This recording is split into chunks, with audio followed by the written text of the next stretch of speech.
はい、こんにちは。今回なんですけども、こちら、スケルトンタイプのガジェットとしてはですね、もう有名となったナッシングから出ましたイヤースティックという完全ワイヤレスイヤホンをご紹介していきたいと思います。ナッシングといえば、昨年ですね、こちらのナッシングイヤー1をですね、発表しまして、このデザインですね、このスケルトンのケースだったりとか、イヤホン本体もスケルトンの感じがあってですね、とても話題になりまして、デザイン面もそうですし、とてもですね、コスパが高いイヤホンということで、初回の販売なんかだとすぐですね、売り切れたモデルではあったんですけども、今回、イヤー1はカナル型のですね、通常の完全ワイヤレスイヤホンで、こんな感じでですね、イヤーピースがついたものになっていたんですが、今回発売されましたこちらのイヤースティックというですね、モデルは、ナッシング公式ですと、ハーフインイヤー型とですね、呼ばれていますけども、通常の AirPods みたいなインナーイヤー型のイヤホンとなっていて、またですね、経路が違うモデルになっています。このイヤースティックは音質もですね、とても素晴らしくて、スケルトンデザインをそのままに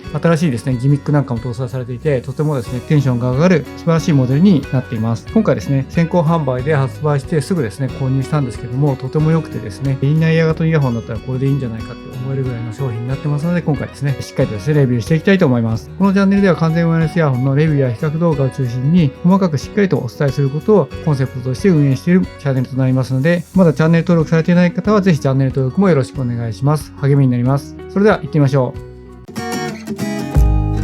はい。ということで、ナッシングイヤースティックのスペックや価格についてご紹介していきたいと思います。こちらはですね、インナーイヤー型ということで、ノイキャンや外音取り込みには未対応のモデルとなっています。ワイヤレス充電にも未対応ですね。片耳のイヤホンのみでの使用は可能で、片耳で使用した時はモノラル再生になります。マルチポイント接続も未対応。Bluetooth のバージョンは 5.2。対応コーデックは SBC AAC です。ドライバーなんですけども 12.6mm のダイナミックドライバーが搭載されているということで、かなりですね、大きめなドライバーとなっています。充電時間なんですけども、10分充電で最大2時間再生可能な充電性能をしています。バッテリー持続時間なんですけども、イヤホン本体で最大7時間、イヤホンケース併用で最大29時間となっています。サイズなんですが、このようになっていて、ちょっとですね、特殊な形状のケースになっているので、後でですね、お見せしたいと思います。カラーはホワイトの一色展開ですね。先ほどお見せしたナッシングイヤー1は、最初はですね、ホワイト一色だったんですけども、後からブラックも発売したので、もしかしたらこちらも後からブラックなんかもですね、出るかもしれないんですけども、現状はホワイトのみとなっています。重量はこのようになっていまして、ケースプラスイヤホンも割とですね、一般的な重さとなっていまして、イヤホン両耳はかなりですね、軽めなイヤホンになっています。イヤホン防水規格は IP54 ということで、運動時の汗などには耐えられるぐらいの防水性能をしています。充電ポートは USB-C、保証期間は1年間となっています。その他としましては、専用アプリによるファームウェアのアップデートやイクライザー設定などにも対応していて、Google ファストペアにも対応していますので、Android イヤホンなんかですと簡単にですね、接続することが可能となっています。脱着センサーによる音楽の自動再生や一時停止も可能となっていて、低遅延モードも搭載しています。そして、先ほどからですね、ご紹介している通り、インナーイヤー型ということで、カナル型がですね、主流な完全ワイヤレスイヤホン界の中で貴重なですね、選択肢の一つとなっています。価格なんですけども、現在 16,800 円となっていまして、AirPods の第3世代なんかに比べると1万円ぐらい安いですね、価格になっていて、インナーイヤー型欲しいけども、AirPods はちょっと高いなという方にもいいんじゃないかなと思います。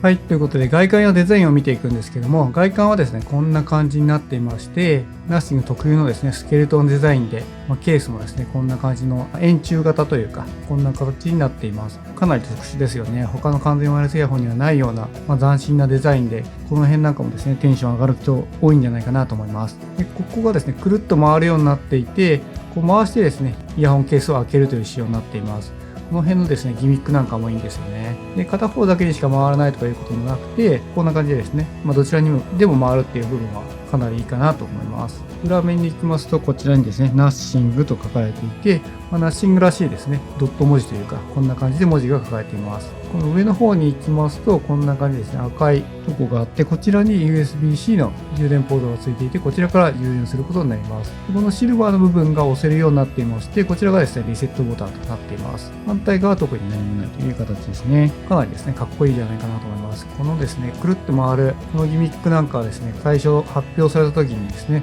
動画なんか見ていても、なかなかテンション上がるなと思いました。ちなみにこのですね、透明な部分なんですけども、映像だとちょっとわからないかもしれませんが、ちょっとよくあるようなですね、擦り傷みたいなものは、雑に扱っちゃうと入っちゃうかなって感じがするので、そこはですね、丁寧に扱った方がいいかなとは思いますね。こちらにですね、インジケーターがついています。で、イヤホンをこんな感じで取り出すと。いう形ですね。でこのイヤホン自体には左右のですね、L とか R とか文字では書かれてないんですけども、この赤いのがついているのが右ですね。白いのが左という形になります。本体ですね、もうちょっと細かく見ていきますと、こんな感じのイヤホンになっていて、こうですね、先ほどご紹介したナッシングイヤー1と比べてみるとこんな感じになっていて、本当にですね、このイヤーピースがついているのがイヤー1で、イヤーピースがないのがイヤースティックという形。ほとんどですね、違いはないですね。この上にですね、ここに小さくですね、文字が書かれているんですけども、イヤースティックの方はイヤースティック。イヤー1の方はナッシングイヤー1と書かれてますね。こんな感じになってます。ほとんど違いは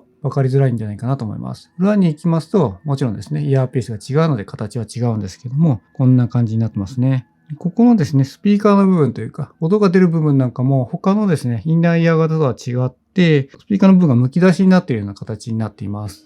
AirPods 第3世代で比べるとこんな感じになっていて、AirPods なんかですね、音が出てくる部分がちょっとへっこんでるっていうかですね、くぼんでいるような形になってるんですけども、イヤースティックの方はこんな感じですね、剥き出しになっているという形で、ちょっとですね、形が違うかなと思います。でこの頭の部分も若干ですね、AirPods 3よりも大きめかなという形になっていて、見た目的にはですね、イヤースティックの方がやっぱりデザイン性はですね、かなり高いんじゃないかなと思いますけども、皆さんいかがでしょうかね。そしてこちらのイヤースティックの操作はですね、AirPods Pro とかですね、まだこのチャンネルだとレビューできてませんけども、アンカーの Liberty 4なんかと同じように、このスティック部分をつまんでですね、カチカチとですね、ここで操作するような仕様になっています。イヤー1の時はですね、ここがタッチセンサーだったんですけども、そこの辺がですね、変更されて、ここつまんでですね、操作する仕様に変わりました。つまんで操作する操作感も、AirPods Pro はちょっと硬くて押しづらいっていうのが私の中ではあったんですけども、こちらはですね、程よい力加減で押せますし、なかなかですね、操作しやすいなと思いました。このつまむ系のイヤホンの中で一番しやすかったですね。こんな感じの外観になっています。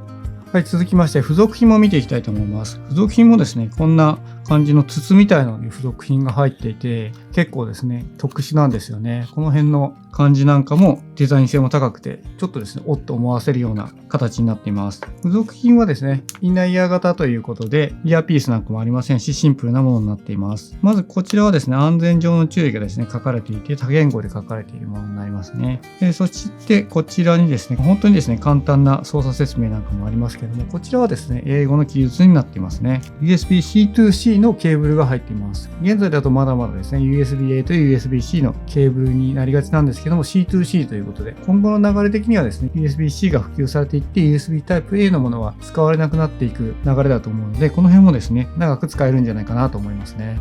はい、続きまして装着感についてなんですけども、装着感はですね、インナーイヤー型ということでですね、耳に引っ掛けるような感じになるんですけども、かなりですね、軽い装着感になっています。装着感ですね、インナーイヤー型の中でも AirPods の第3世代はですね、かなり良くてですね、私はインナーイヤー型だとですね、耳からイヤホンが落ちちゃうということで、インナーイヤー型はちょっと苦手な方ではあるんですけども、AirPods 3はそれでもですね、あんまり落ちることもなくて、十分な装着感でした。に対してですね、イヤースティックの方はどうかというと、左耳はですね、通常使いでもですね、全然問題ありませんし、頭をですね、傾けたりなんかしても全然ですね、外れないんですけども、右耳はですね、私の右耳はちょっとですね、特殊というか、インナーイヤー型に合ってないということで、外れそうだなというのは感じました。そういう意味で、装着感は AirPods 3にはちょっと勝てないかなという感じがします。ただ、もともとですね、インナーイヤー型が好きという方とか、カナル型特有の耳にですね、ブスッと刺さっちゃう感じっていうのが苦手な方にとっては十分つけられると思いますし、AirPods の第1世代とか第2世代なんかを使っていて、そちらの装着感が全然問題ないって方でしたら、こちらもですね、全然問題ないかなと思います。このイヤースティック自体が特別ですね、悪いというわけではないので、そこはですね、ご紹介しておきたいと思います。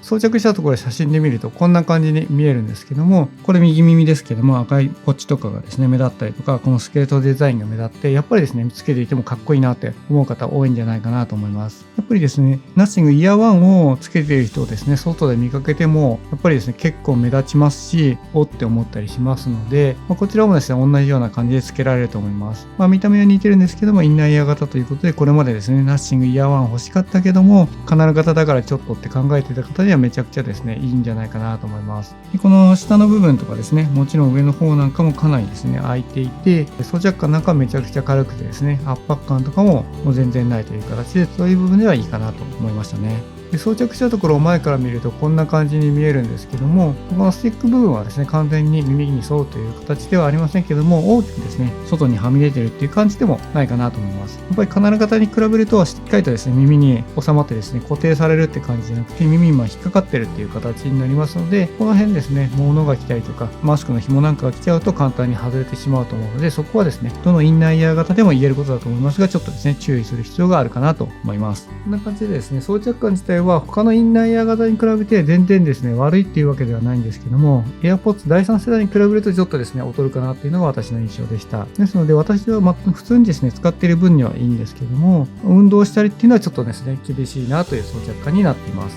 続きましてアプリでのカスタマイズ性について見ていくんですけども、アプリは NothingX というですねアプリでカスタマイズすることができます。昔はですねその X ってついてなかった気がするんですけども、ちょっとですね変わったみたいですね。カスタマイズですね、普通の Android 端末とか iPhone とかですとこちらのですねアプリを使うんですけども、 Nothing Phone というですね Nothing が出している Android 端末ですと設定画面からですねそのまま設定ができるみたいですね。ちょっと私 Nothing Phone を持っていないのでそちらをですねお見せすることはできないんですけども、アプリでもですねできることっていうのは変わらないようですので、こちらでですねご紹介していきたいと思います。アプリでできることを見ていくんですけども、こんな感じで左のイヤホン、右のイヤホン、そしてケースのバッテリー残量がしっかりわかるのと、こちらですねイコライザー設定をすることができます。ちょっとですね変わった表示で見慣れないかなと思うんですけども、真ん中にあるこの雨音みたいなですね、これを操作したりとか、これによってですね表現をされているようです。デフォルトですとこのバランスというものになっていて、こんな感じになっていますね。低域と高域がちょっと上がっていて、中音域だけちょっとですね下がってるみたいな、こんな感じになっています。低音域を強調、高音域を強調、でボーカル強調のこんな感じのですねプリセットが用意されているのと、カスタムでいろいろいじることができます。それぞれマイナス6からプラス6のですね13段階で中音域、高音域、低音域をですねそれぞれいじることができて、こんな感じになりますね。この辺もですね視覚的にちょっと分かりやすいというか、ちょっと面白いですね形になっていて、いじっていて楽しいんじゃないかなと思います。その他にはコントロールということで操作コマンドのカスタマイズができます。2度押し、3度押し、長押し、2回押して長押しとですね、この4パターンをいろいろですね、調整することができて、1回押しのこちらはですね、カスタマイズ不可ということで、このようなですね、表示になっています。で、2度押しの場合、例えばこちらですね、前の曲、次の曲、音声アシスタントを切り替えることができると。で3回タップも同じですね。で長押しですとボリュームアップダウン、音声アシスタントみたいな感じで自由自在にカスタマイズできるってわけではありませんけども、ある程度のカスタマイズが左右それぞれですねできるということになっています。デフォルトですとこの音声アシスタントを立ち上げる機能っていうのは割り当てられていないんですけども、2度長押しのところに音声アシスタントですねこう設定しておけば Google アシスタントとか Siri とかも立ち上げることができるというものになっています。こちらの設定に行きますと、インイヤー検出ということで、脱着センサーを用いてですね、音楽の自動再生とか自動一時停止なんかを行うようにするかどうかっていう設定がオンオフができるのと、低遅延モードですね、こちらのオンオフを設定することができますね。動画を見たりとか、ゲームをするときなんかですね、低遅延モードをオンオフしたいときはこちらからやるということになります。で Find My Earbuds ということで、こちらはですね、GPS を用いてどこでですね、落としたかっていうのが分かるものではなくて、割と近くですね、例えばカバンの中でイヤホンがどっか行ってしまったとか、家の中でイヤホンがどっか行ってしまったっていう時に、イヤホン本体から音を鳴らしてどこにあるかっていうのを教えてくれる機能になります。一応やってみますけども、例えばイヤホンを取り出して右耳をですねプレイを押すとこんな音が鳴りますね。間違えてですねイヤホンを耳に装着したままこれやっちゃうとですねめちゃくちゃうるさい音が鳴るので、それはですね気をつけていただきたいんですけども、こんなですねイヤホンを探す機能もついています。それからファームウェアのアップデートやデバイス名の変更とかですね、この辺を見ることができるということになってますね。できることはこれぐらいでかなりですねシンプルな機能にはなっていますけども、こんな感じのカスタマイズをすることができます。はい、それでは肝心の音質についてなんですけども、音質はですねかなり良かったですね。Nothingのですねイヤー1の方は私はですねそこまでピンときてなかったんですけども、イヤースティックの方はかなりですね音質が良くて、ワイヤレス充電なんかの機能を削った分音質ですねしっかりと調整してきたのかなっていうのを感じました。デフォルトのですねバランスというプリセットでですね、聞いていても調整する必要がですねほとんどないぐらい、高音域から中音域、低音域までしっかりと細かい音ですね、綺麗な音も鳴らしてくれますし、低音のアタックなんかも素晴らしかったですね。ただそのですね低音がただどんどん強いだけじゃなくて、しっかりとアタック感感じさせてくれるんですけども、他の中音機とか高音機も負けてなくてですね、しっかりと綺麗な音を聞かせてくれます。そしてインナーイヤー型だけあってですね、音の広がりですね、音場の広さなんかもかなりあって、ライブ音源とかですね、聞くのもめちゃくちゃ合ってるかなと思いました。一聴してですね、かなり綺麗な音だなというのを感じられることができて、私はですね、全然 AirPods 3よりもこちらの音がですね、かなり好きでしたね。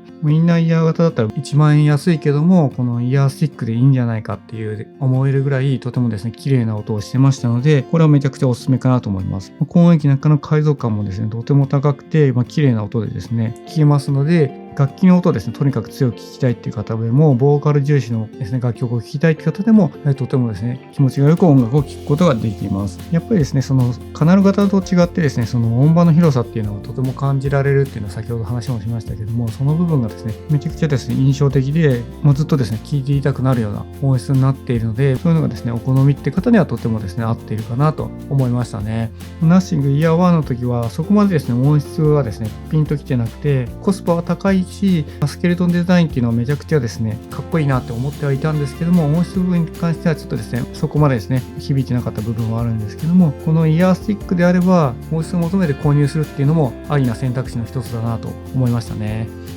はい、続きまして操作感についてなんですけども、操作感ですね、先ほどもちょっとご紹介してしまいましたが、AirPods Pro なんかと同じようにスティックをですね、指で挟んでカチカチと押すようなですね、仕組みになっています。AirPods や AirPods Pro の場合は、このスティックをですね、カチカチ握るのが指の力が必要だったので、あんまりですね、操作感良くないなって私個人的には思ってたんですけども、このですね、イヤースティックはそのスティックの厚みもそこそこあって、握りやすいですし、力の入れ加減なんかも AirPods なんかに比べると軽くですね、操作もできまして、押しミスなんかも少なくてとても快適だなと思いましたね。操作感だったら確実にこっちの方がいいかなと思います。で、押した時もですね、こんな感じのですね、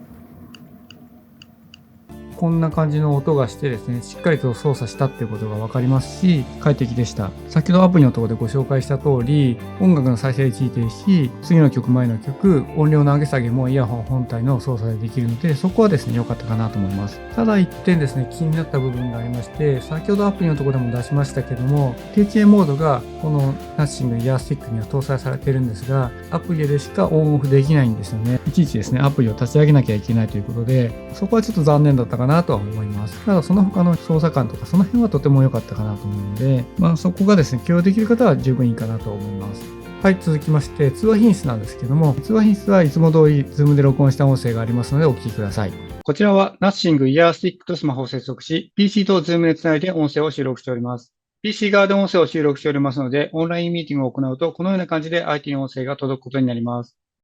はい、いかがでしたでしょうか。通話品質もですね、とても綺麗で良かったかなと思います。低音なんかもですね、しっかり入っていて、十分ですね、ビジネスの通話とか、オンライン授業でですね、プレゼンしなきゃいけないっていう方がもしいればですね、そういう時にも使えるようなですね、音質になっていると思いますし、とても良かったです。はい、ということで、ここまでナッシングイヤースティックのレビューを行ってきたんですけども、ここからはですね、気になった部分についてもご紹介していきたいと思います。ここがですね、一番気になった部分かなと思うんですけども、先ほども操作感のところでご紹介した通り、イヤホン本体で現状ですと低遅延モードのオンオフっていうのができないんですよね。結構他のイヤホンですと長押しとかで低遅延モードオンオフがですね、イヤホン側でできたりとかするんですけども、現状ですとアプリからじゃないと低遅延モードのですね、オンオフができないということで、よくですね、ゲームをしたりとか動画を見たりする方にとってはですね、かなりストレスになる部分かなとは思いました。ただですね、ナッシングってイヤー1の時もそうだったんですけども、結構頻繁にですね、アップデートが入っていたので、それがですね、今後アップデートで低遅延モードのオンオフもイヤホン本体でできるようになるといいんですけども、現状ちょっとまだわからないんですが、そこをですね、ちょっと期待した部分かなとは思いましたね。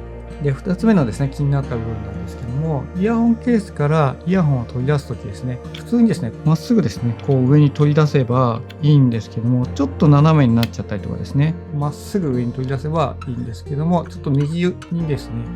こう斜めにこっち方向に取り出そうとかすると、今みたいにちょっと引っかかっちゃって、この部分ですね、ここの部分とイヤホンの下の部分がちょっと引っかかっちゃって取り出しづらい時があるので、まっすぐですね取り出すか、内側に向かってこう取り出さないといけないんですけども、右手で取り出そうとするとどうしてもですねこっちに取り出したくなっちゃうので、そうするとちょっと引っかかっちゃうという部分がありました。これはですね、ちょっと慣れではあるんですけども、若干ですね、こう引っかかっちゃう時があって、ちょっとそこはですね、って思っちゃいましたね。なるべくですね、内側に向かってというか、まっすぐ上に取り出すようにしてもらえるといいかなと思います。で、最後ですね、3つ目の気になった部分なんですけども、装着感の部分ですね。私の場合は、ナッシングイヤースティックですと、運動はちょっと厳しいなという感じがしました。特に右耳ですと、運動だけじゃなくて耳につけてですね、電車なんか乗っていて、もたれかかりたいときとかですね、頭をこうちょっとですね、傾けたりなんかすると、右耳の場合は外れてしまいそうでちょっと怖いなという感じもしたので、もともとインナーイヤー型が苦手っていう方ですと、やっぱり耳から外れてしまう心配が出てくるんじゃないかなと思いましたね。先ほどもご紹介した通り、Apple の AirPods 3はですね、かなりしっかりとですね、引っかかるようで、私の耳でも十分ですね、頭傾けたりなんかしても外れる感じはしなかったので、その部分ですね、とても良かったんですけども、イヤースティックはですね、その部分はちょっとですね、気になったかなと思います。ただ他のですね、インナーイヤー型に比べて極端に悪いというわけではなく、私ですね、AirPods 3の時はいいんですけども、初代のものも昔持っていましたが、そちらもですね、やっぱり同じような感じだったので、他のインナーイヤー型に比べて特別ですね、悪いというわけではないことは付け加えておきますけども、デザインとかですね、このギミック重視でもともとですね、カナル型が好きだけど、これを買いたいって思ってる方がもしいらっしゃる場合は、一度ですね、装着感ですね、チェックしてみていただくといいかなと思いました。はい。ということで今回、ナッシングイヤースティックですね、レビューしてきました。ナッシングイヤー1に比べるとですね、当然ながらノイキャンや外音取り込みが入ってないのは当然ではあるんですけども、ワイヤレス充電がなかったりとかですね、マルチポイントも対応してないとかいうのがあって、ちょっとですね、コスパ的にはどうなのかなって思ってはいたんですけども、このギミックとかですね、かなり個人的にはいいなと思ってますし、あと音質もですね、ナッシングイヤー1よりもイヤースティックのが個人的には好きですし、AirPods 3に比べても音質はですね、とてもいいと思ったので、インナーイヤー型の選択肢の第一候補に上がってくるぐらいいいモデルなんじゃないかなと思います。操作感なんかも良かったですしね。このですね、デザインは好き嫌い分かれる部分なのかもしれないですけども、このデザインに魅力を感じる方っていうのは買っていただいてですね、損はないんじゃないかなと思います。AirPods 3の方はですね、Apple Music の空間オーディオに対応していたりとか、やっぱり Apple デバイスとのシームレスな切り替えとかあって、そういう部分に魅力を感じる方は AirPods 3でですね、もちろんいいと思うんですけども、スマホ1台しか使ってなくて、そういうですね、